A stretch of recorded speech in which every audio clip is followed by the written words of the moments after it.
I'm an industrial engineer by profession. I'm also an IT enthusiast, and I'm also a cyber security advocate. Okay, last time we talked about yung mga frauds and scams online. Pagpatuloy natin this time. So yung hindi nakasali last time, we talk about this. Sino po yung nabiktima na ng fraud and scam?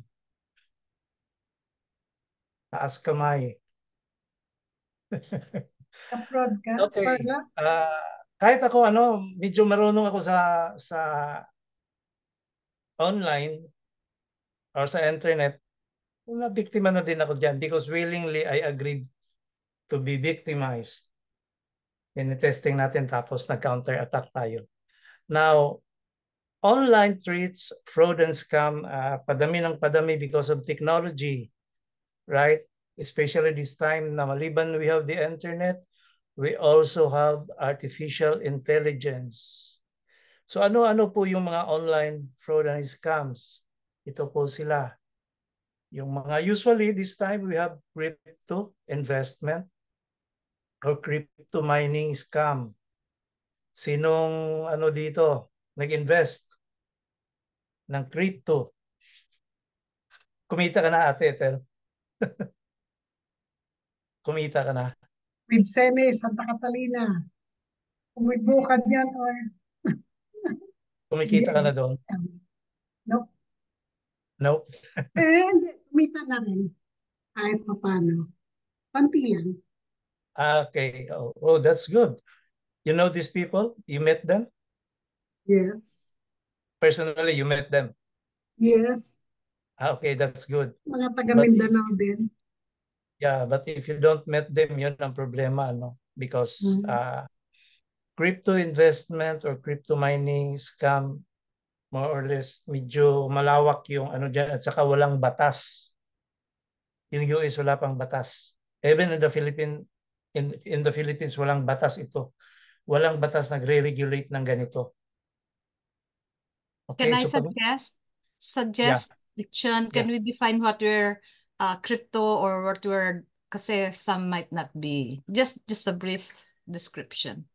Yeah, okay. What is Crypto crypto? is some kind of new currency,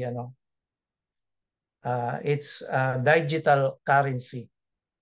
Hindi mo makikita, walang nakakakita, puro lang siya digital.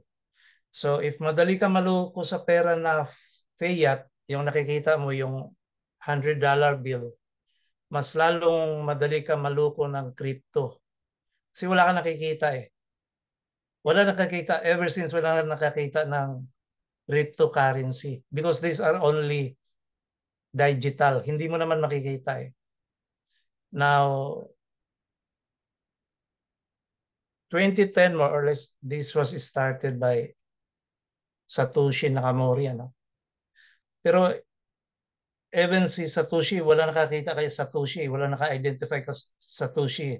Everybody is claiming na kilala nila si Satoshi pero walang nakakakita sa kanya. Nobody sees him. So, after nitong yung inimbento ni Satoshi is Bitcoin. So sumikat yung Bitcoin. So yung iba, gumawa sila ng sarili nilang coin. So ngayon, ang dami na ng crypto coin. So medyo ganon. The more, the merrier, the more problema. Wala pang batas na niyan. So, yan. So careful lang. If nakikita mo yung mga tao nag-aalok sa iyo ng crypto investment, medyo at least nakikita mo sila. Pero usually kasi hindi nakikita. Okay. So, isang common din na fraud or scam sa yung I love you or romance scam, yung tawag nila yung nag-aalok ng pag-ibig or nagkakilala kayo online tapos nagkakagustuhan, pinapakita yung picture sa ng lalaki na poging-pogi o yung picture ng babae na kabikini. So usually yung mga tao naaakit sila kasi akala nila totoo. Pero behind those pictures, behind those beautiful women, hindi natin alam kung sino-sino talaga yung nandoon. Pero minsan yung mga tao naniniwala, so nagkakaroon ng scam. Kasi yung maganda na lalaki sa totoo pala, hindi yun maganda o hindi yung gwapo. Yung babae, hindi din. So nagkakaroon ng problema, nagkakaroon ng disappointment. So it's another form of scam. Ano? Tapos yung isa naman, yung lotto, raffle. Very common ito sa Pilipinas. May mag-text sa'yo, hindi mo kilala. Tapos sinasabi nila na nanalo ka ng 1 million pesos. Eh, hindi ka nga nagpusta hindi ka nga nagtaya. Eh, paano ka na nanalo, di ba?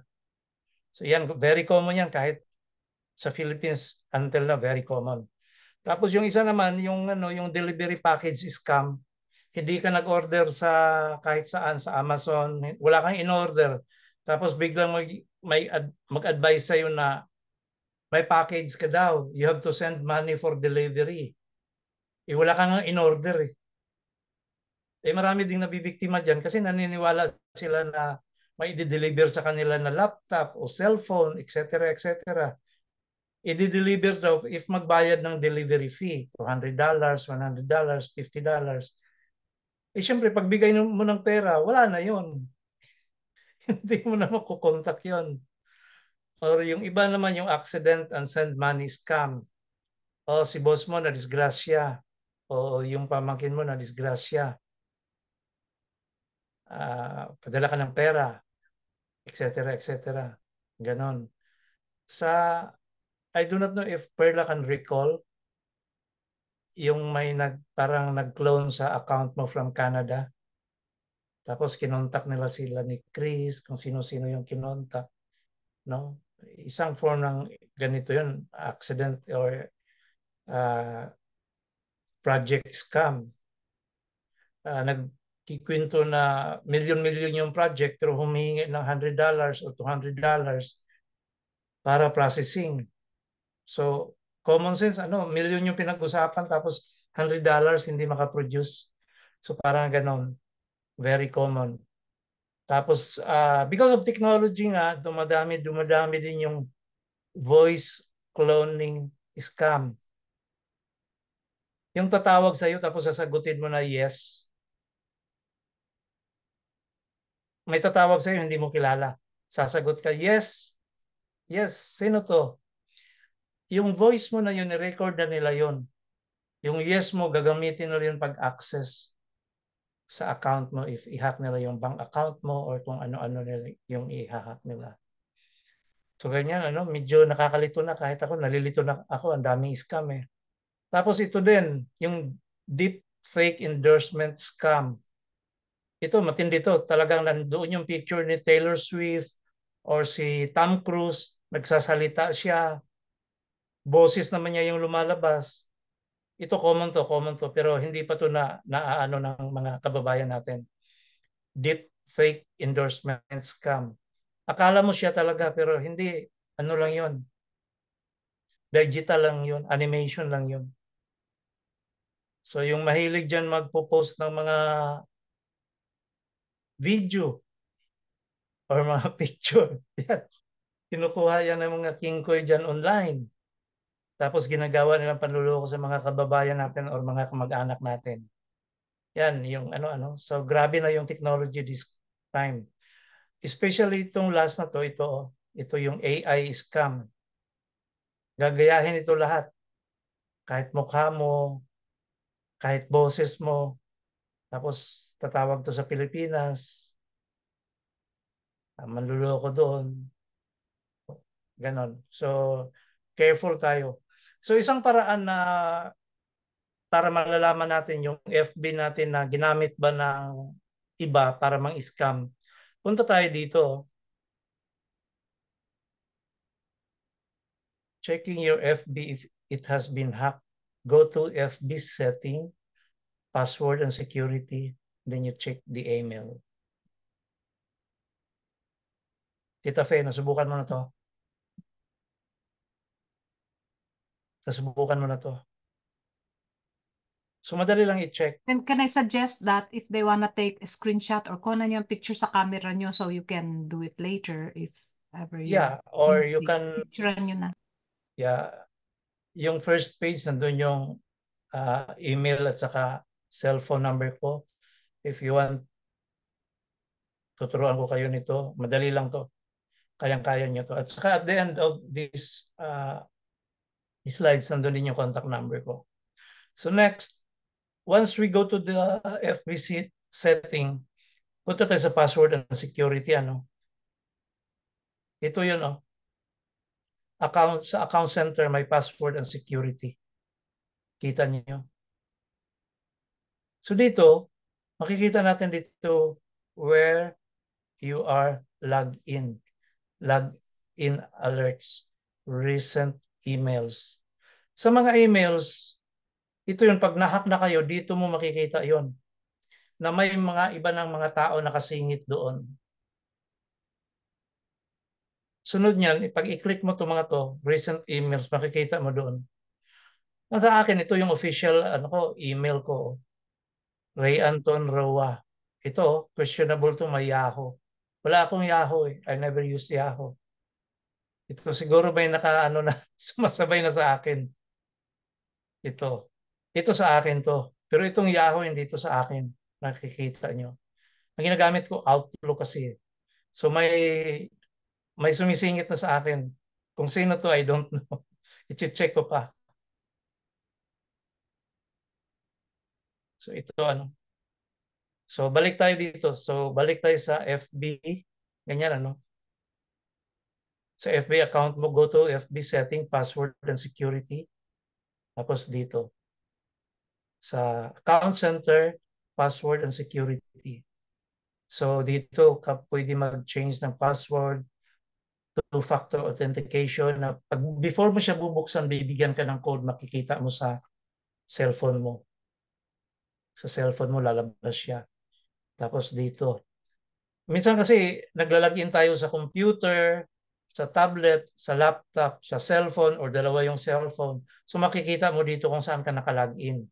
Baka may nakasingit na dyan na hindi mo email o hindi mo number. Yan, may nagmo-monitor na sa'yo. Okay, this is very clear.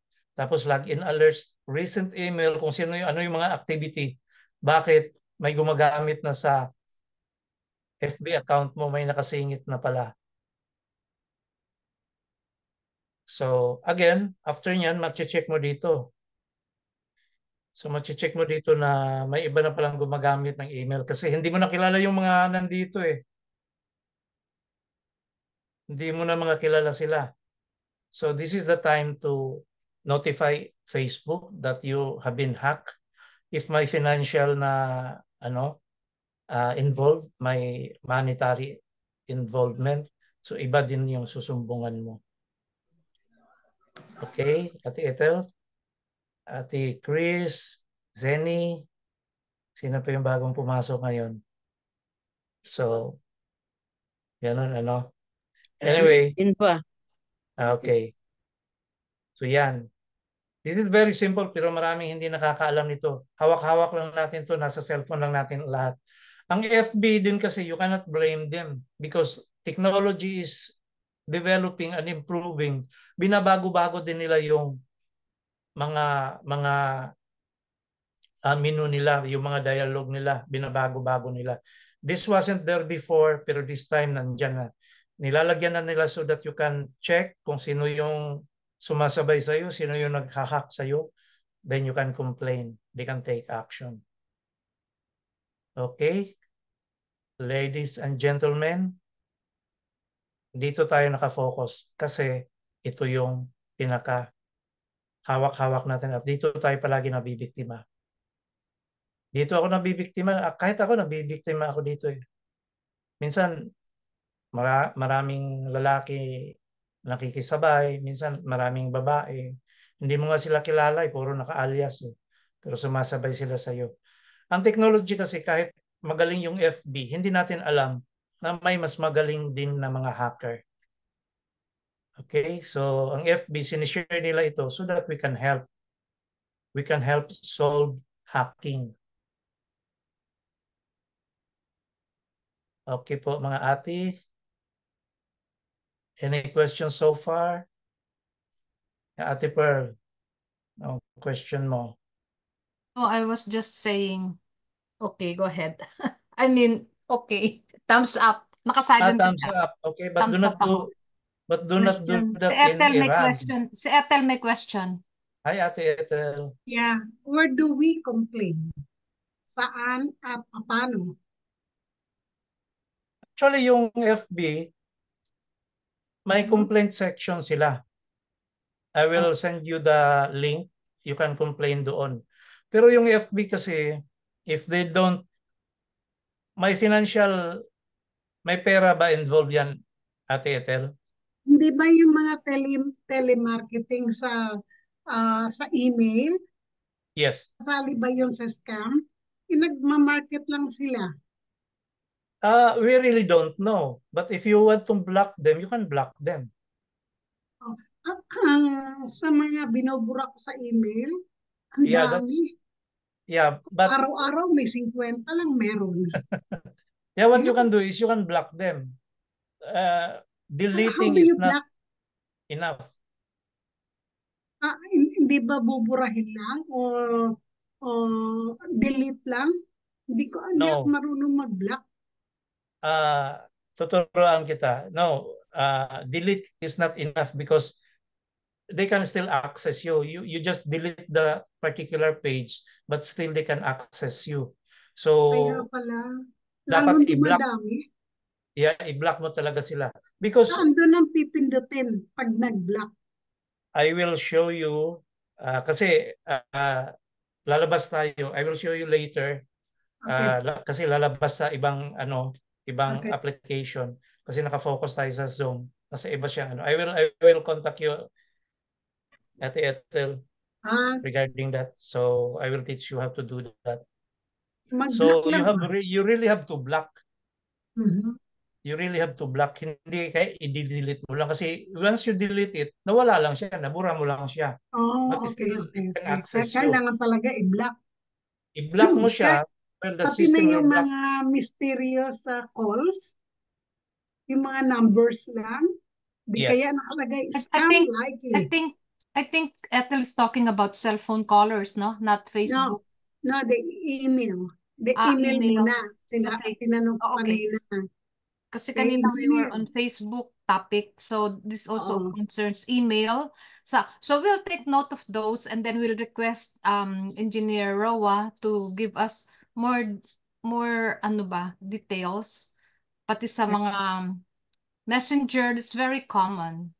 So we'll have to have a next session about this. So it's good that you can raise your questions and he can enlighten us more. But I think this is a good start na wala tayo talagang kamalay-malay, tayo pala ay biktima na. Meron ako napansin sa grupo natin, sometimes they forward nag-friend request. So that's really safe. So let's not do that. Diba, Engineer Roa? Yeah. Yung mga ganyan, kasi bawat tao kasi iba-iba yung interpretation natin sa mga nakikita natin. Sometimes we would like to share it. Tapos by sharing, we don't know that we are aggravating the situation. Nagpo-forward pala tayo ng mga malware, yung mga scam links, ganon-ganon. So sometimes, it's good to hindi na lang mag-forward if hindi immediate concern or walang urgency ng concern. Yeah, better be safe than sorry. Yeah, so that's it. We have more topics to tackle, probably next time email.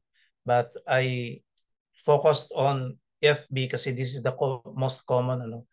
So parang isang tip lang this time. But this is very common kasi ang dami nabibiktima nito.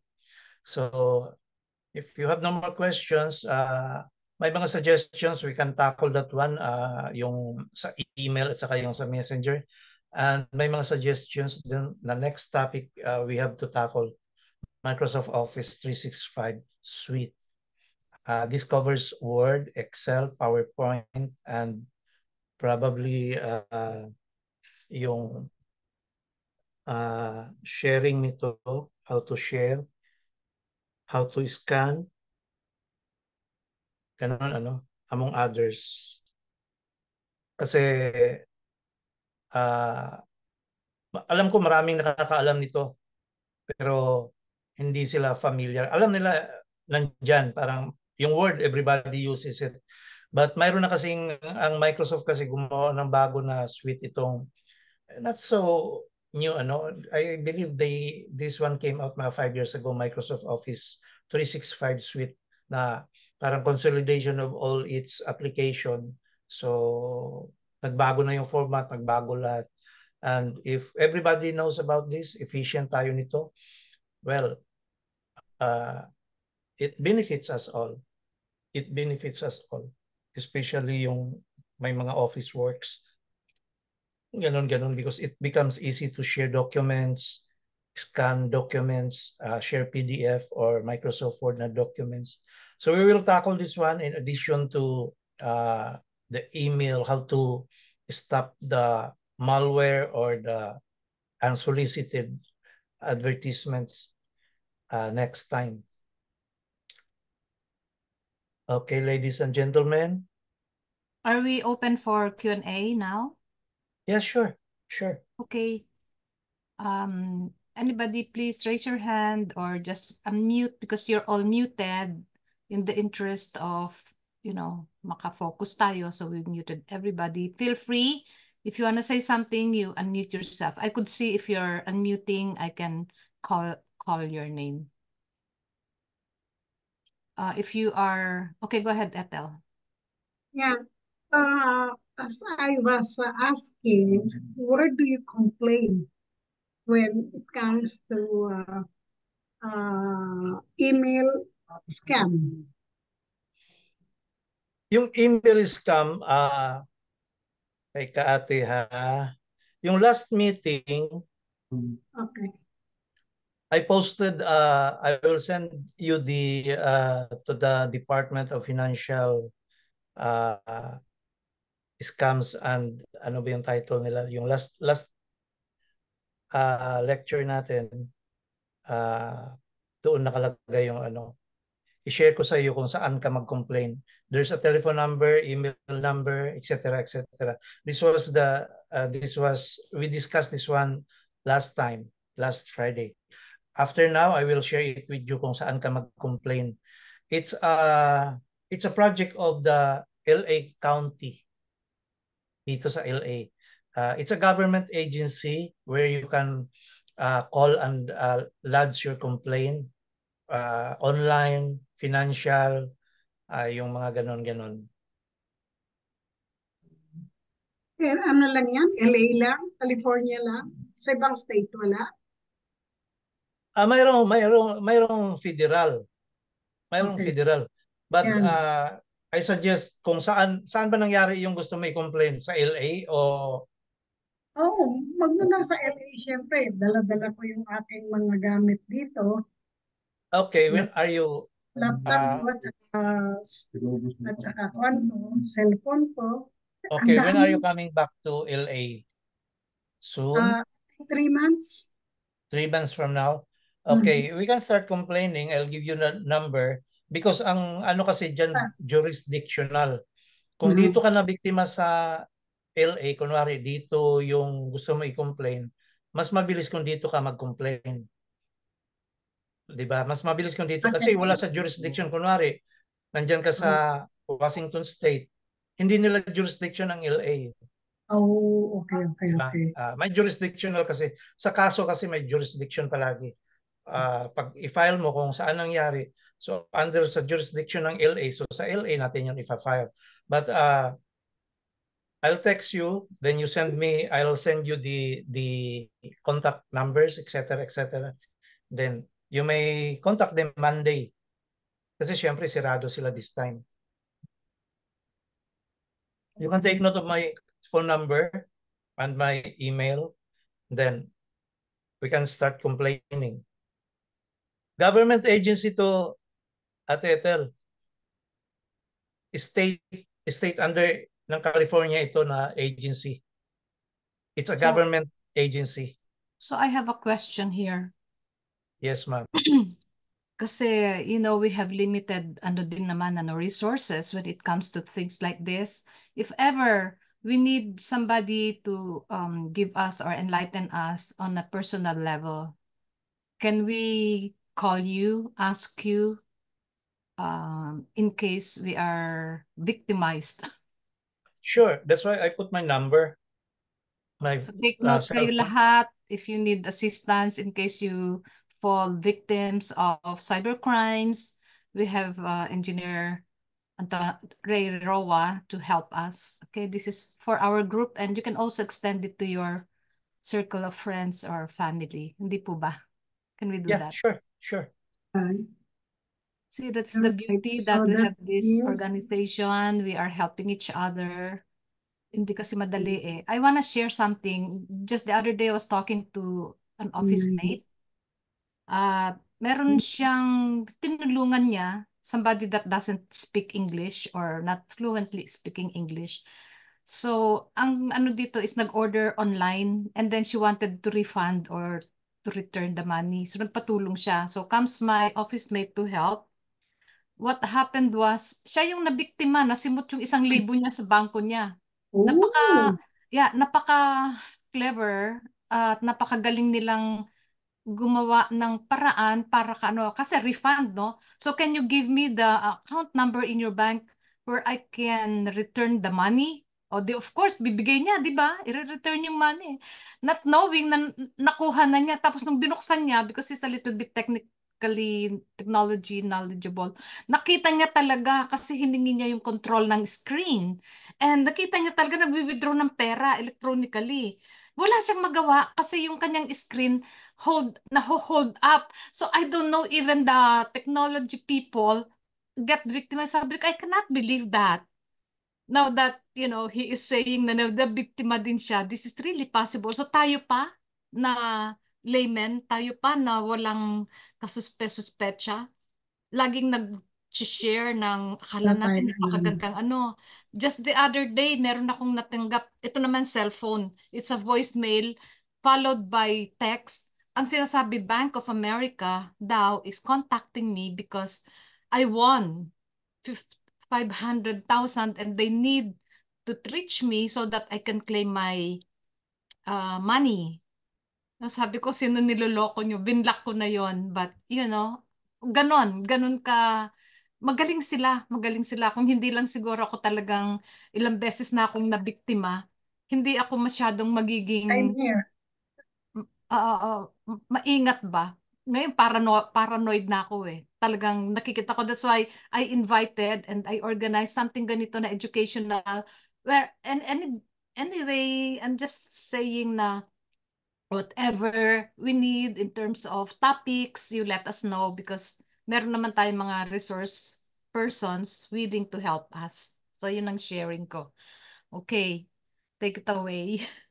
Okay, thank you very much for that information. Ganito kasi yung technology, okay? Now, even NASA, even FBI, even yung mga government agencies, they get hacked. Okay, because this technology is developing. Okay, this is developing, continuously developing. Yung mga PhD nga, hinahack ng high school. No offense, no offense. Pero it happened. It happened ng mga PhD ng mga computer science, mga ganon-ganon. Nahahack pa din sila. Bakit? This technology is developing. Katulad sa akin, I'm not claiming na expert ako nito, no? There are thousands, if not millions of people na mas magaling. Because this is the nature of computer science. This is the nature of software. This is the nature of this. Biro mo, si Bill Gates before, siya yung nauna ng Windows, kung ano-ano yung pinagagawa ni Bill Gates. But would you know that Bill Gates is not working with Microsoft anymore? Parang may gag order na siya ng US government kasi na-monopolize na niya. So there are other people working to share yung mga visions nila ni Steve Jobs, kung sino-sino pa dyan. Because this organization or this thing or this computer system is very versatile. No, madali siya ma-develop ba? Para bang naka-invento ka ng gulong, ginawa mong karomata, yung gulong ginamit nila sa eroplano, ginamit nila sa kung saan-saan. So it's very very versatile. So nagagamit kung saan-saan. Ganito din ang computer. Yung computer, sabi nga mga nag-aral ng 4 years, nag-PhD ng ilang taon, tapos hinahak lang ng high school. No offense, but it's happening. This is happening. Kasi ganito siya kagaling, ganito siya kahusay. Kaya noon, we know na ano-ano lang, kokonti lang. Pero this time, ang lalaki ng mga companies. We have Google, we have Apple, we have Yahoo, we have kung sino-sino pa dyan. Thousands of people benefiting from this technology. And unfortunately, thousands of people are also taking advantage of this technology to steal, to scam, fraudulent yung mga activities. Kaya, ang warning is just be careful. Pag hindi mo kilala, hindi mo ginawa, do not do it. May tumatawag sa iyo, do this, do that, hindi mo kilala, do not do it. Ganon siya ka-simple at saka ganon siya ka-complicated. Can I mention, Complicated. Jude, can I ask Yeah, go ahead. permission? Judy, the other day, your account, sabi mo, was hacked, right? Alam mo kung bakit ko nahalata? And I contacted you, and I think that is what we should all do. Pag nakita natin na isa sa ating mga kaibigan is getting to be a victim, tawagan natin. Huwag sa telepono, whatever. Huwag dun sa same media, huwag sa messenger kung messenger ang suspecha nyo. Or get to another person at siya ang kukontak sa kanya. Sabihin mo na, is your account okay? Kasi ganito ang nakita ko. Ang nakita ko, Jude, dun sa iyong is, kumusta Ibang ka? picture. Yeah. No, I didn't notice your picture was your picture. Your old picture was there. The old picture. Pero, no, we don't even know if you're still using that picture or you're using your new picture. Yeah. So that is not an indication, if you know what I mean. Yeah. Ang suspetsa ko or what raised a red flag sa akin was yung question mo, why would you ask a group chat, in the group chat, kumusta ka na? That is not logical, right? At saka magkikita tayo mayat maya and then sasabihin mo sa amin, kumusta ka na? So sabi ko, Jude, sabi mo na hack ka, right? That's what you told me. Parang 2 days, 3 days ago lang yun, ha? Yeah. Sumunod na araw nun, may nag-message din sa akin sa Pilipinas pa yung kaibigan ko. Yeah, nagtaka siya kasi speaking English daw. Sa panta, hindi naman kami nag-Englishan kaming dalawa. Kaya nag-message sa akin, itinigil daw niya yun, dinilit niya. Kasi nga, ewan ko kung anong sinasabi sa kanya, pero English speaking daw yung salita. Yeah, so yun ay red flag sa grupo natin. I wanna address that. Pag nagkakasuspecha kayo, please do not take it for granted. Huwag niyong i-ignore. Take action. Contact the person. Couple of years ago, nahack yung ko, pero ang hiningan nila ng pera, yung mga ko sa Facebook, kagaya ng pinsan ko sa Pilipinas, sa kamanugang ko, nahingan yun ng pera. Only minute lang, bumalik sila doon sa LBC, wala na, nakuha na yung pera. Ganun kadali. Meaning to say, hindi tayo ang nahihingan ng pera kung hindi yung mga kano natin. Nasa contact list natin. Yeah. Dalawang nakuhanan eh. Yeah. And that's the reason why mag-iingat tayo na natin kagad, announce na ang account ko or nabiktima ako, please do not send money or something to that effect. Palagay ko that is gonna be very helpful and nag-iingat talaga tayo. Ako 3 times akong na-scam and si Ray ang tumulong talaga sa akin. That's why he knows. Ang ginawa naman, ang nangyari kasi, meron yung nag-friend request sa akin at super napakabait. At nagpapakita siya ng kanyang mga activities. Palagay ko siya yun eh. Nasundan ko kasi, tinignan ko, nung dinilit ko na siya, parang tumahimik na. So, I think siya yun. I mean, binlock ko na siya. Mhm. Pero Pilipino siya, and then tinignan ko yung mga incidences behind it. Parang talagang nagre-relate na siya yon. Moral of the story, okay? Don't Mhm. accept friend requests kahit pa parang bilib na bilib kayo that Yeah. authentic siya or ano. Unless, ewan ko, make it sure 200% siguro. But sabi nga ng resource person natin ngayon, talagang it's very rampant. And because technology is growing, marami din silang creativity to, gumawa ng kalokohan. So, Yeah. mag-ingat lang talagang better be safe than sorry. Nasa atin talaga yung Right. pag-iingat. Right. Yan. So, anything else po? Ako may ako sa inyo din. Yung mga app na sinasalihan ninyo, Judy, nakita kita, yung pagandahin ka, huwag kayong sumali dyan. Yan ang magdala ng mga hackers. Yung pinaganda ka na bata, pinasiksi, naku. And then yung mga, doon ka, baka doon ka na hack, Judy. Oo. Kailangan pa ba yan, Daycres? Hindi Hindi na. yon. Yung mga app na mga ano diyan, mga walang Si kwenta talaga. Ophelia, mahilig dyan. Ako hindi talaga ako sumali diyan. Ako Naku, nga eh. mga app na Nagme-menos na rin ganyan. ako ng Facebook ko. Oo, and then yung mga messages na mga good morning, ganyan. Ay naku, hindi ko rin yan pina-forward. Nagdala din ng Naranasan Pamadala ko sa nyo, mga nililigawan virus. kayo? Oo. Nililigawan kayo everyday. sa Everyday may message. Tamad ako dun. messages? Huwag ninyo yang pansinin. Huwag Oo. ninyong Hindi talaga. i-forward. May mga virus. Actually, may point si Chris doon because once you do that, yung mga contact list ninyo, kami, ang matutuhog nila. Tayo lahat. Right. Oo Totoo nga. yan. Yan. Yan ang napansin ko.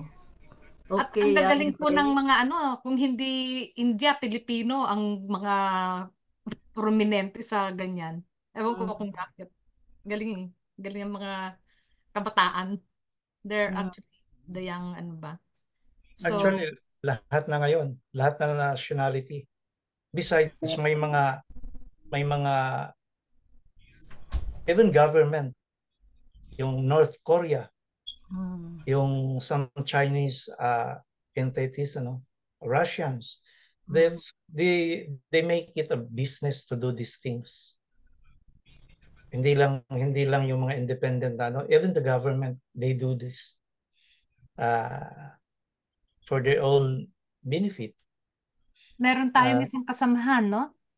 Sorry, makakat ko lang siya. I just remember one of us, wala siya ngayon, but I will not mention her name anyway. So she went for a vacation. So nag-post siya ng marami niyang picture sa Facebook. Siyempre, very happy siya na pumunta siya sa ganyan, sa ganito.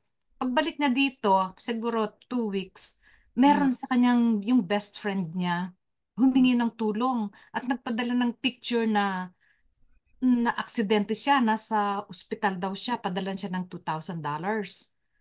With all the picture of the crashed car kung saan siya apparently na aksidente.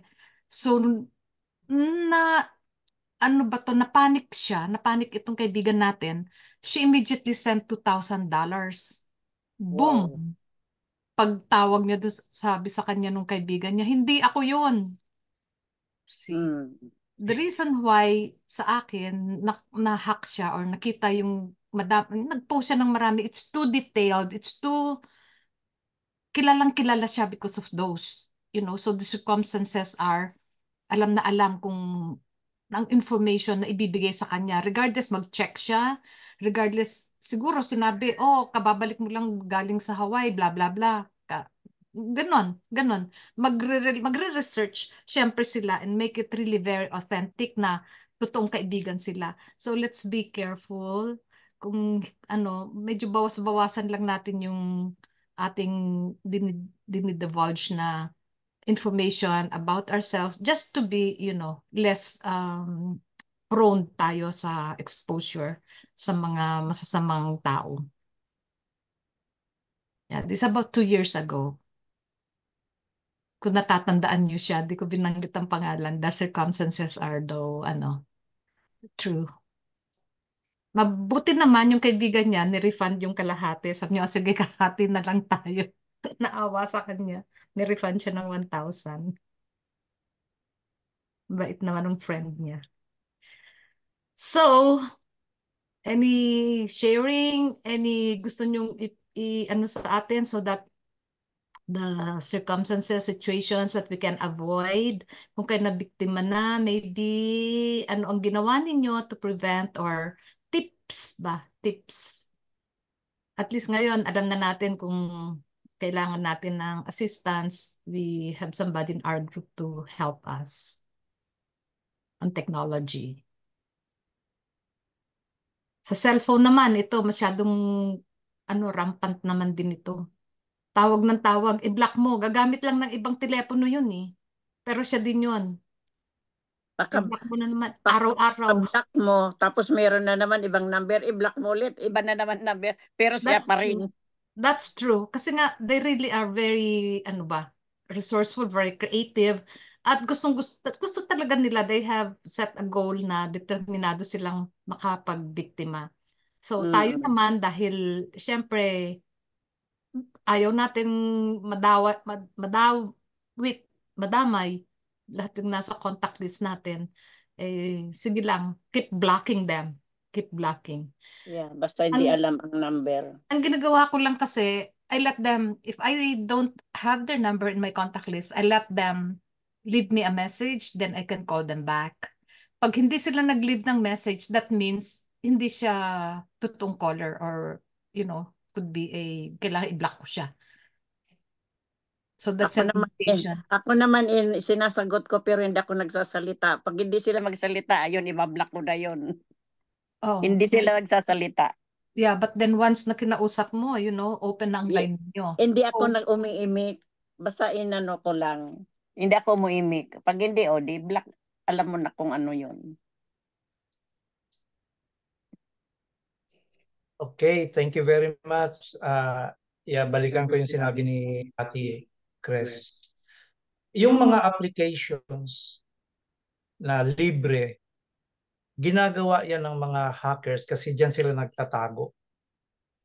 Yung mga, basta pag you start using yung mga libre na mga applications, dyan sila nagpipigibak. And then, ma-realize mo kung anong mga pinagagawa mo, dadami at dadami at dadami because that is the algorithm of the software. Okay?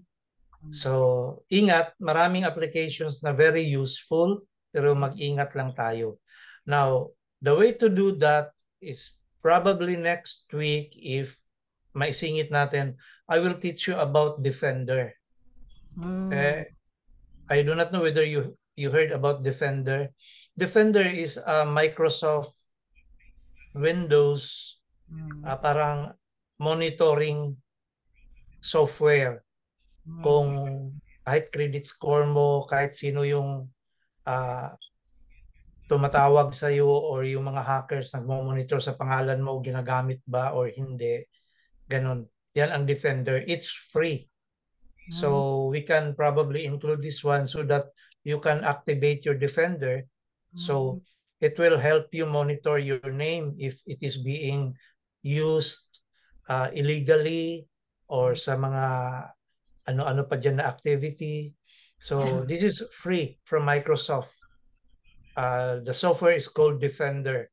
Pag na-activate mo to siya, it will report sa iyo kung underground, sa dark web, ginagamit ba yung pangalan mo, yung SSN mo, ginagamit ba ng ibang tao, kung yung credit score mo, yung mga cards mo, ginagamit ba ng ibang tao. Nagre-report ito for free. So the software is called Defender. So this will answer or this will solve half of your problem. It's not totally na masosolve niya, pero it will help. Kasi kahit tulog ka, yung Defender is working. Tapos nagre-report siya every now and then, especially if gumagalaw yung mga mga cards mo, gumagalaw siya or may gumagamit na it doesn't come from your cellphone number or your email or your computer, laptop, so nagre-report siya.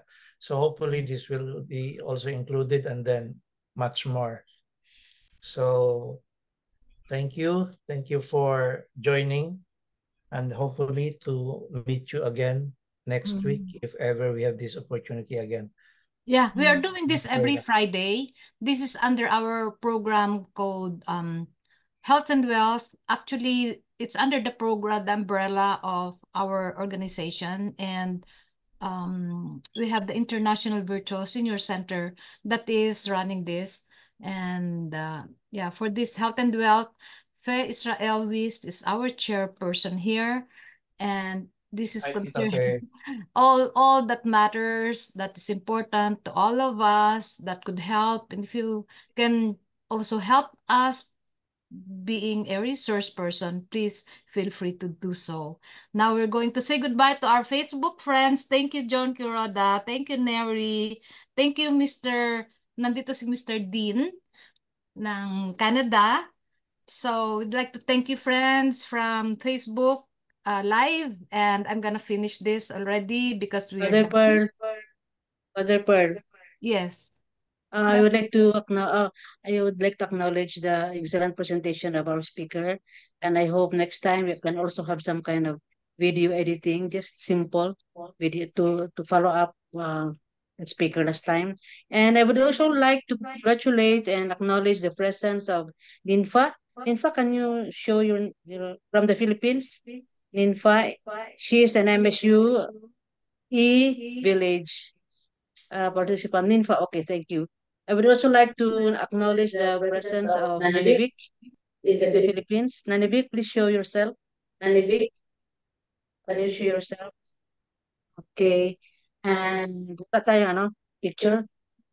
Yeah, we will open up, and we'd Open like to up. request, Engineer Rowap, can you unshare your screen now so that we can, the gallery, can open the gallery view, that everybody can be seen on the screen. Let me first remove his, his pin. Unpin ko muna siya. Okay. Let me unpin him. Remove pin. Okay. Nasa kanya yung host only. Well, who can share? Hindi ko siya maano. I cannot. Oh, recording. Remove the pin. I did.